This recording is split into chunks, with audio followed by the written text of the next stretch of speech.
اعوذ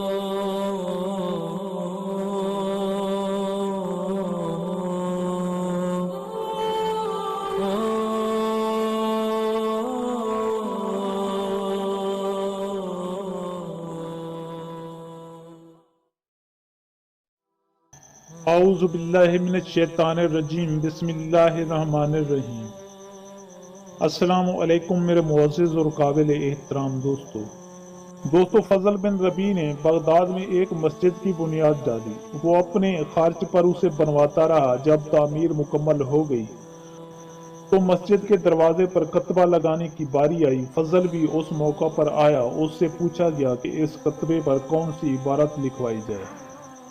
ظاہر ہے کہ اس پر تو میرا ہی نام لکھا جائے گا، فضل نے بڑے فخر سے کہا۔ حضرت بہلول دانا رحمۃ اللہ علیہ قریب ہی کھڑا تھا، وہیں سے پکار کر بولا کہ حضرت فضل بن ربیع، کیا آپ اس دیوانے کو یہ بتانے کی زحمت گوارا کریں گے کہ آپ نے یہ مسجد کس لیے بنوائی ہے؟ خدا کا گھر ہے، اسے میں نے اللہ کی خاطر بنایا ہے، فضل نے جواب دیا۔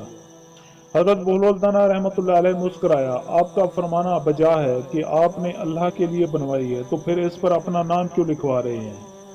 فضل نے غصے سے اس کی طرف دیکھا۔ کیوں میں اپنا نام کتبے پر کیوں نہ لکھواؤں؟ آخر لوگوں کو بھی تو معلوم ہونا چاہیے کہ اس مسجد کا بنانے والا کون ہے۔ تو پھر میرا نام لکھوا دو کہ اس مسجد کا بانی بہلول ہے، بہلول دانا رحمۃ اللہ علیہ نے ہنس کر کہا۔ عجیب دیوانے ہو تم، بھلا تمہارا نام لکھوانے کی کیا تک ہے؟ اس نے ناگواری سے کہا۔ چلو نہ صحیح، میرا نام نہ لکھواؤ، اپنا ہی نام لکھوا لو تاکہ تمہاری شہرت اور نیک نامی ہو، لیکن پھر ثواب کا خیال اپنے دل میں نہ لانا۔ حضرت بہلول دانا رحمۃ اللہ علیہ یہ کہتا ہوا آگے بڑھ گیا۔ فضل کا سر جھک گیا۔ وہ ندامت سے بولا کہ بلاؤ بہلول کو، اور جو کچھ وہ کہتا ہے کتبے پر وہی لکھ دو۔ لوگ حضرت بہلول دانا رحمۃ اللہ علیہ کے پیچھے دوڑے اور اس سے پوچھنے لگے کہ کتبے پر کیا لکھا جائے، تو وہ بولا کہ قرآن پاک کی آیات سے بہتر اور کچھ نہیں۔